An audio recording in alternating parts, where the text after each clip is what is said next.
खिला दो।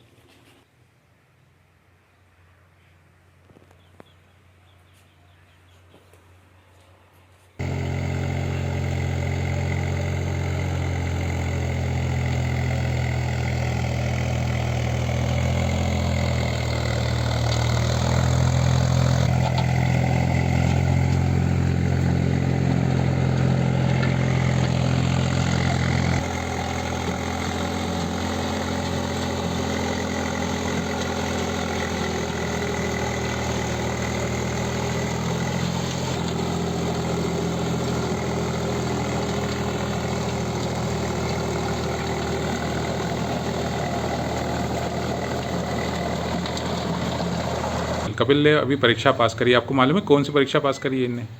IIT. IIT. आप कितने पढ़े लिखे हैं आप? पाँचवीं पढ़े हैं। आपको पता है आईआईटी के क्या एग्ज़ाम्स होती है और उसके बाद क्या हो बन जाएगा वो? मेरे को पता नहीं है, बताता रहता है, पता रहता है। हाँ, बताता रहता है कि आईआईटी एग्ज़ाम्स है और उसको लेकर। तो अब जैसे पास हो गया है तो उसके बाद आपको कैसे क्या लगा? बहुत अच्छा लगेगा। कितने घंटे पढ़ता था ये?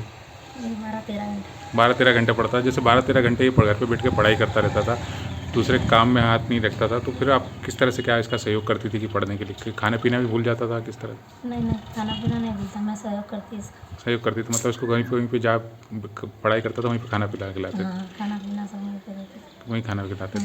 तो कि ये पढ़ाई जब करता था तो कुछ काम वाम के लिए बोला कभी इसको? कभी कभी काम भी कराया इससे?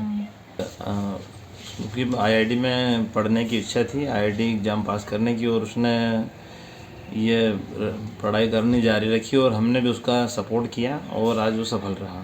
जैसे घर में बैठ के पढ़ता था तो क्या आपके साथ आप कुछ काम वाम भी करवाते थे या? हाँ सर, अभी जब एग्ज़ाम नज़दीक आ गए तब तो नहीं ली उसकी हेल्प, पर हाँ इससे पहले थोड़ी बहुत हेल्प लेते हैं। कितने बच्चे हैं आपके? एक ही बालक है सर। आप कितने पढ़े हैं इसमें?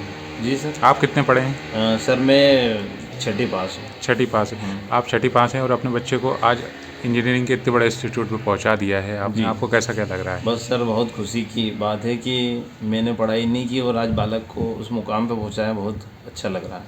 सबसे प्रतिष्ठित परीक्षाओं में से एक JEE एडवांस, जिसके बारे में ये कहा जाता है कि अगर उस परीक्षा को क्रैक करना है, उस परीक्षा को पास करना है तो अच्छे बड़े इंस्टीट्यूट में जाकर आपको पढ़ाई करनी पड़ेगी, बड़े बड़े शहरों में जाना पड़ेगा, वहाँ पर कोचिंग लेनी पड़ेगी, तभी जाकर ये परीक्षा क्रैक हो पाएगी। लेकिन इंदौर ज़िले के दीपालपुर तहसील में एक गाँव में रहने वाले एक बच्चे ने इस परीक्षा को घर पर रहकर ही उसको पूरा क्रैक कर लिया है और अच्छी एक रैंक भी हासिल की है। आज हमारे बीच में वही होनहार छात्र मौजूद हैं, हम इनसे जानना चाहेंगे कि किस तरह से उन्होंने इस परीक्षा को क्रैक किया। कपिल, किस तरह से इन्होंने आपने परीक्षा को करी है और क्या करा है? सर, हमने ये परीक्षा एग्ज़ाम को घर पे ही क्रैक किया है, बिना किसी कोचिंग संस्थान की मदद से, और बिल्कुल सेल्फ स्टडी से ही पूरा साल हमने पढ़ाई करी। पूरा पढ़ाई करी है। क्या रहा है तुम्हारा स्कूल, किस तरह से किस स्कूल में पढ़े और फिर कैसे? मैंने अपना higher secondary education cosmopolitan public school Khachroda से किया है और पिछले साल ही मैंने हायर एजुकेशन कंप्लीट कर लिया था। इस साल मैंने ड्रॉप लिया है और मैंने सेल्फ स्टडी से ही ये एग्ज़ाम क्लियर की है। एक माना जाता है कि बगैर कोचिंग के, बिना किसी कोच मदद के इसके एग्ज़ाम्स को क्लियर नहीं किया जा सकता, तो किस तरह से आपने पढ़ाई के लिए योजना बनाई और किस तरह से पूरा इसको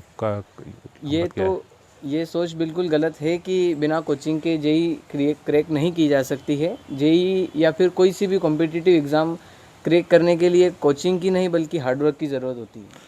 किस तरह से आपने पूरा इसका योजना बनाई, किस तरह से पढ़ाई करी ताकि एग्ज़ाम्स को क्रैक कर सके, और कितने दिन का समय मिला था आपको इस एग्ज़ाम्स को क्रैक करने? जेई मेंस के बाद मुझे 45 दिन का समय मिला था और मेरा टारगेट यही था कि मैं इस 45 दिन का बेस्ट उपयोग कर पाऊँ, और यही कोशिश मैंने की और बिल्कुल अभी रिज़ल्ट आया है। तो क्या रैंक बनी है आपकी इस बार? अभी जेई एडवांस में मेरी ऑल इंडिया रैंक 12,000 है और ओबीसी कैटेगरी में रैंक मेरी 2,400 है। 2,400। इससे पहले जो जेई मेंस दी थी, थर्ड एग्ज़ाम्स जो थी, उसमें क्या रैंक्स थी और उसके बाद क्या रहा था अपना? जेई मेंस के एक अटेम्प्ट में मेरी रैंक 3.5 लाख भी आई थी और अभी जो लास्ट अटेम्प्ट था इसमें मेरी रैंक जेई मेंस में 50,000 है। तो 3.5 लाख रुपये मेंस सब में रैंक आई थी, तो फिर क्या सोचा कि मतलब एग्ज़ाम से ड्रॉप आउट कर दूँ या फिर से एक बार ट्राई करूँ?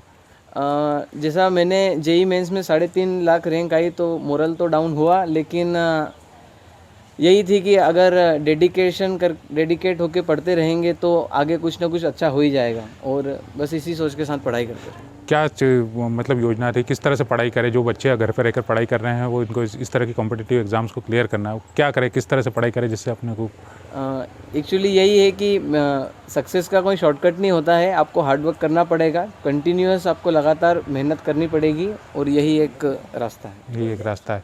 ये हमारे बीच में छात्र कपिल हैं जो कि इन्होंने JEE JEE जैसी एडवांस एग्ज़ाम जो मक्का मदीना मानी जाती है इंजीनियरिंग के लिए, उस एग्ज़ाम को क्लियर किया है और आज इस मुकाम पर पहुँचे हैं कि बड़े देश के सबसे सर्वश्रेष्ठ इंजीनियरिंग इंस्टीट्यूट में जाकर पढ़ाई कर सकें।